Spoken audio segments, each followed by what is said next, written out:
This week on Jerusalem Dateline, Palestinian President Mahmoud Abbas curses President Trump and says the U.S. is no longer part of the peace process. We take an in-depth look at the future of U.S.-Palestinian relations and the fate of the peace process. Plus, the Trump administration begins to pull the plug on aid to UNRWA. What does this UN agency do? And why do some believe it harms both Palestinians and Israelis? And how one Syrian baby found hope in the midst of a civil war.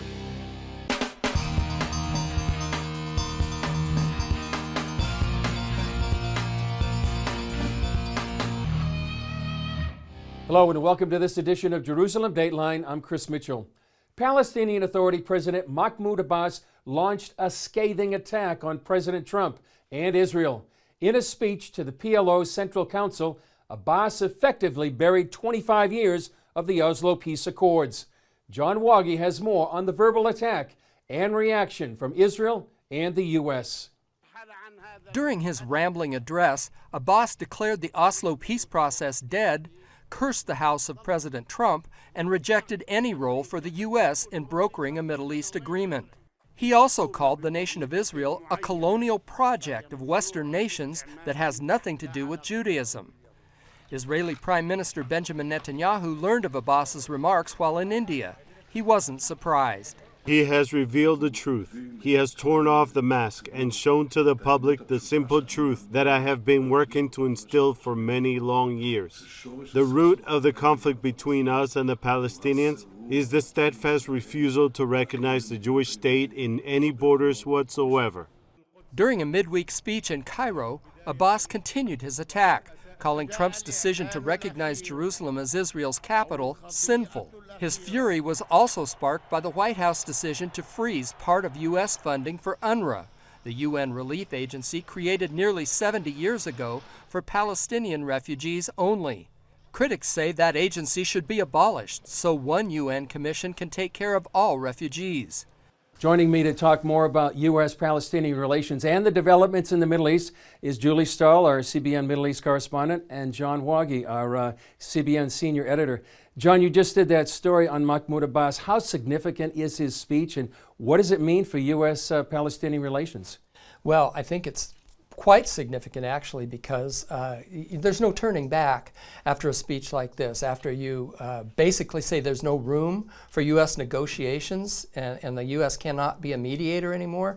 That leaves you with little room to maneuver. So he has really thrown down the gauntlet to the U.S. government, and I think he's bitterly disappointed at the change from the Obama administration to the Trump administration.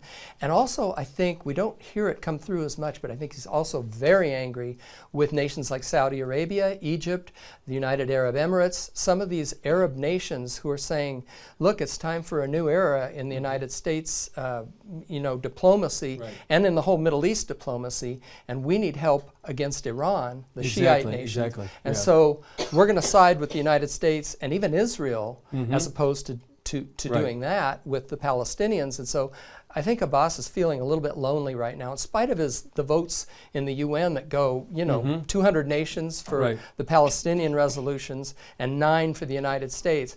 The reality of the power structure is a lot different, and right, the United States is charting a new course here. And one thing he did in the speech we were reading about an Islamic expert that said the curse.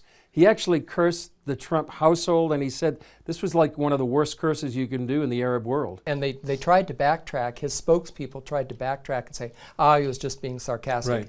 That's not sarcastic from everything I know of the right, pronouncement of the curse. Right. And Julie, from an Israeli point of view, I know Israeli Prime Minister Benjamin Netanyahu was in India. He reacted to his speech, and he said basically it took the mask off of Mahmoud Abbas. What he had been saying for years, that it's really they fail to recognize a Jewish state. Yeah, basically that's it. I mean, what the Israelis said was that this shows why there's no peace. There's no peace partner. Across the board, left and right, Israelis reacted very strongly against what Mahmoud Abbas said. I mean, of course, there's a split within Israel about what to do next. The other option is maybe just ruling over them and not making them citizens. One of the education minister, Naftali Bennett, right, his idea is to have like cantons where they rule themselves, or emirates. Right. They rule themselves in the major population areas, and and then Israel has overall security. For those of us who have covered, the Middle East for decades, back from the Oslo Accords, this is really kind of a new world order, sort of. Things are changing and breaking up. Do you see it that way as well? Definitely. This is it's a pivot point. I mean, I can remember 25 years ago when Oslo was signed, and many people were aghast because what did this mean? And all the time looking like it was a deal, going to be a deal, and thinking, oh, this is not a good thing, this is not a good thing. And now it looks like it's really finished. It's breaking down. Yeah. What we're going to have next, we don't know, but it looks like this phase could be finished. John, we've talked about this before. Before President Trump was elected, we talked to Lance Wallnau. He talked about Trump being a political wrecking ball. And do you see this as well here in the Middle East as well? Absolutely. He is upsetting the order like it hasn't been upset in decades and decades. This is the end of the peace process. Mahmoud Abbas was supposed to represent the moderate face of the Palestinians to the entire world, whereas Hamas explicitly says in their charter, no more Israel, from the Mediterranean to the Jordan River. So now, after billions of dollars invested in the Palestinian Authority, we've got a situation where even the Arab nations seem to be stepping away from the Palestinian Authority, and he's left essentially by himself saying, we will march on Jerusalem in a peaceful way. And who knows how it's going to shake out next. Because you've also got Iran, which doesn't want to see the steps to an agreement that Donald Trump wants and Prime Minister Netanyahu says he wants. They want an agreement that leads to peace, and Iran does not. And so how are they going to intervene in all of this too? Many, many, many questions left. Exactly. And one of the questions, and quickly, Julie, Vice President Mike Pence is going to be here in just a few days. He is. What do you anticipate for his visit? Well, from the Israeli side, a lot of goodwill. From the Palestinian side, as of now, they're not planning on meeting him. They're pretty bogus with him. But I would imagine that it'll be a pretty upbeat visit. Yeah, I would expect so too. We'll look forward to that. Well, Julie, John, thanks for your expertise. We've covered this for many years and anticipate many more things and new developments coming up in the next few months and years. Thank you. Coming up, they call it Camp Jihad. See what it means for the future of Palestinians.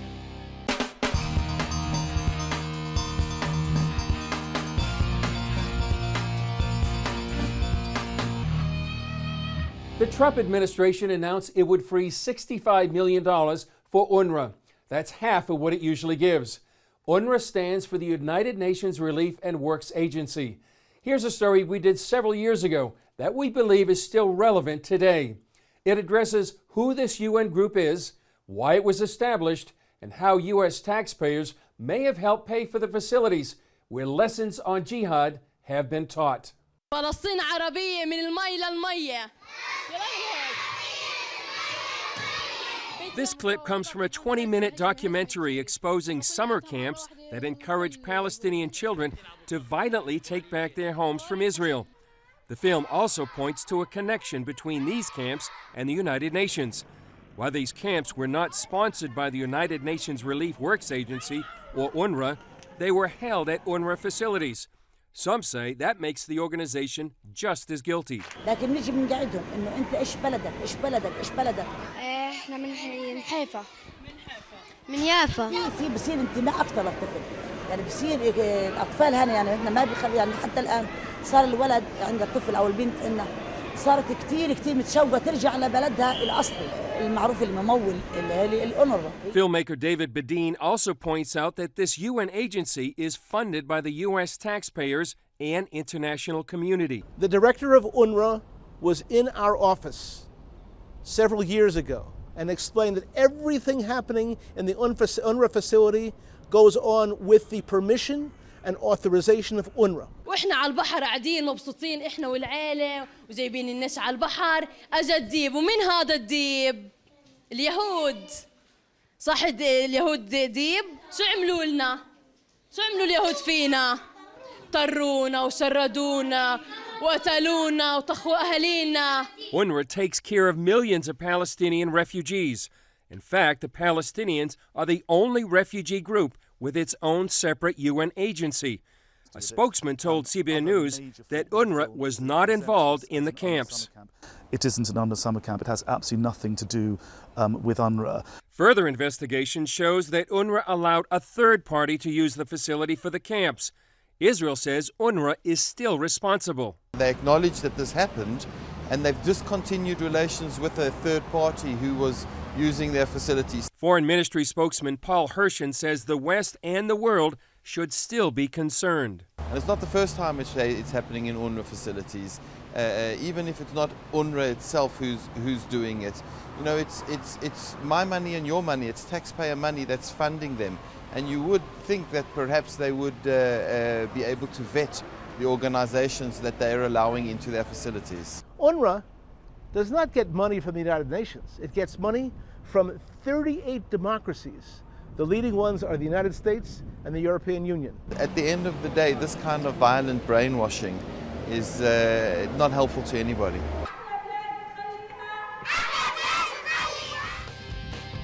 Up next, a good news story from the Middle East and how some are saving a child's heart.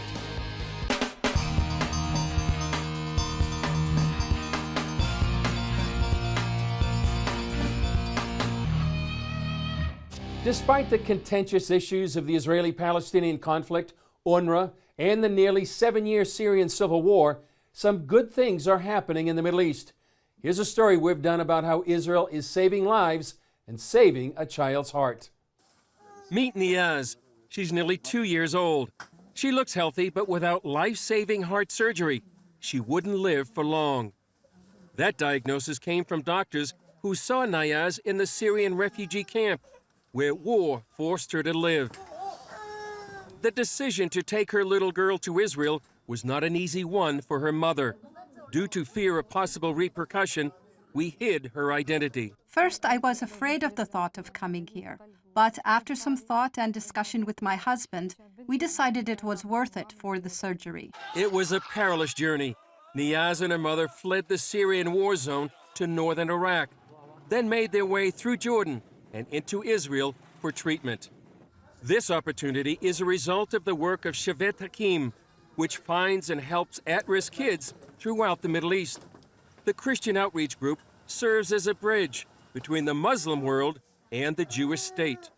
You know, we're grateful for the opportunity that the Lord has given us to partner, to be that middle, to be those people who can go places that the Jewish doctors can't go. People who can go places that the Muslim families can't go. We have been granted the opportunity to go to all the corners of the world and to bring a message of peace and of love. They work together with partners such as Save a Child's Heart and hospitals like the Wolfson Center in Tel Aviv. They provide life-saving surgery for children, often from places that consider Israel the enemy. Dr. Lior Sasson co-founded the program 20 years ago. Maybe people will call me naive, but I think dealing with the Palestinians and patients coming from enemy's countries, and they know what we did for their child, and it put everything in new perspective. It seems that we are not the monster that everybody wants to draw us. I think it's like trust-building steps. When Niaz arrived, doctors gave her a grim prognosis. She already had damage to the lungs. This makes the surgery even more difficult because it makes it with higher complication rates. As Niaz's mother prepared her little girl for surgery, doctors scrubbed up for an operation they knew would be challenging. Niaz has a rare heart defect. She has a hole between her two major arteries. Right now, doctors are trying to close that hole, but it's complicated because the surgery ideally should have been done more than a year ago. The surgery took several hours, required a team of surgeons, nurses, and technicians with state-of-the-art equipment. Shevet Hakim volunteers stayed with Niaz's mother as she waited and hope for a miracle. Seems successful. There was a big hole between the two arteries coming out from the heart, the aorta and the pulmonary artery. Following the surgery, a team worked on Niaz for days until they could analyze the full extent of the procedure. So what we see right now, what we saw in the echo following surgery, is although she came late, the results were amazing. Care provided throughout the ordeal made a huge impact on Niaz's mother. For many, it's like a Middle East peace plan. We experience fear, hesitation, distrust even of the Israeli doctors, sometimes of us. And what is really a blessing is seeing that distrust turn to love, seeing the fear turn to confidence, and seeing these kids' lives saved, and also seeing their parents and their families, their viewpoints radically changed for the good. Knowing that nobody else would do it, and the patient will die if we will not be doing the surgeries, and to see the patients recovering, it's beyond any description. Niaz survived her surgery and headed back to Syria with a new heart. I'm very happy. I'm very glad. I thank all the Jewish doctors that treated our daughter, and I got good treatment from all the staff here, and also Shavat Akim, who brought us here to the hospital. She goes home with a scar that will serve as a reminder of a much brighter future. She will have a normal life. She can do sports. If her genetics is, then she can go to the Olympics. She can get married and have children. She can go to university first. She can become a doctor, whatever.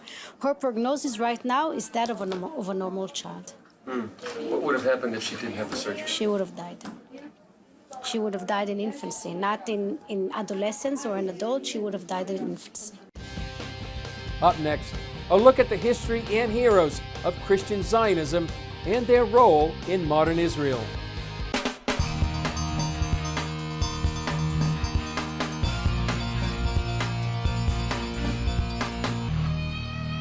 When the Palestinian Authority president addressed the PLO Central Council, he condemned the role of Christian Zionists like England's Lord Balfour in the establishment of the modern state of Israel. But here in Jerusalem, there's a state-of-the-art interactive museum that celebrates Balfour and other Christians who played a major role in the formation of today's Jewish state. Take a look. The museum greets visitors with a profound introduction, stunning aerials of Israel, while a map traces the land given by God to the 12 tribes, all set to originally scored music. The museum uses state-of-the-art technology. For example, this area is one of the largest touch panel exhibits anywhere in the world. Touch one of these panels, and you can find out more information about Christian Zionists throughout history. The modern features like video mapping aim to tell new audiences one of the most compelling and often unknown stories about modern Israel, the role of Christian Zionism. Israeli Prime Minister Benjamin Netanyahu addressed this history in a 2012 speech. I don't believe that the Jewish state and modern Zionism would have been possible without Christian Zionism. I think that the many Christian supporters of the rebirth of the Jewish state and the ingathering of the Jewish people in the 19th century made possible the rise of Jewish Zionism. American Mike Evans built the museum to spread the word of Christian Zionism's place in history. Wanting a home for Christians to celebrate their heroes and their history. I found no place in Israel where Bible-believing Christians can go to, and they have heroes and they have history. The museum is based on years of research and this 2-volume set written by Evans. There's so many of them. I mean, if you just take George Bush, 1844, this guy was a Hebrew professor, and he wrote a book that sold 1 million copies on the restoration of Israel. And yes, his 2 relatives were U.S. presidents. Others like Ord Wingate formed the first Jewish fighting unit in nearly 2,000 years, the beginning of the Israeli modern army we see today. Women like Corrie ten Boom and her family. The Nazis killed her father and sister, and she suffered in a concentration camp because they hid Jews during the Holocaust. And Swedish diplomat Raoul Wallenberg faced death to save Jews. In the dead of winter, Wallenberg joined the thousands of Jewish prisoners in the death marches to Auschwitz, trying to save anyone he could. What was it that to face death? I realized, number one, it was their Bible. They had an intimate relationship with the living Lord, and they loved the Word of God, and they were willing to commit their life for it. And with the Word of God came promises to the Jewish people. Those scriptural promises are woven through the exhibits, from Ezekiel to Isaiah to Abraham. According to the ancient writings, one day God appeared to Abram and spoke the words that would give birth to the nation of Israel. For visitors, the experience is wow. It's an experience like no other. I mean, you go in there and it's interactive.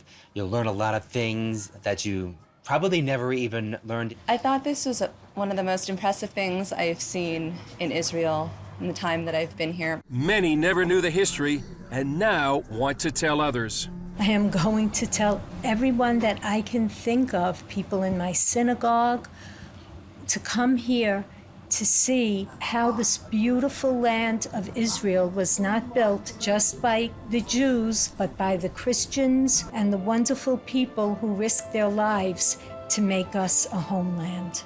For Evans, the museum lets the Jewish people know that although enemies surround Israel, they're not alone.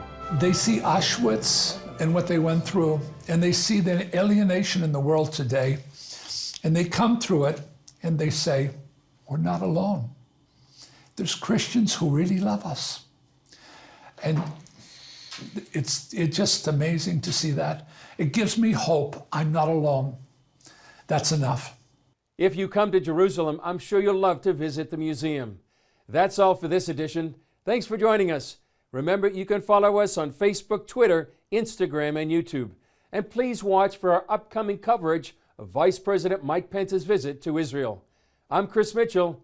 We'll see you next time on Jerusalem Dateline.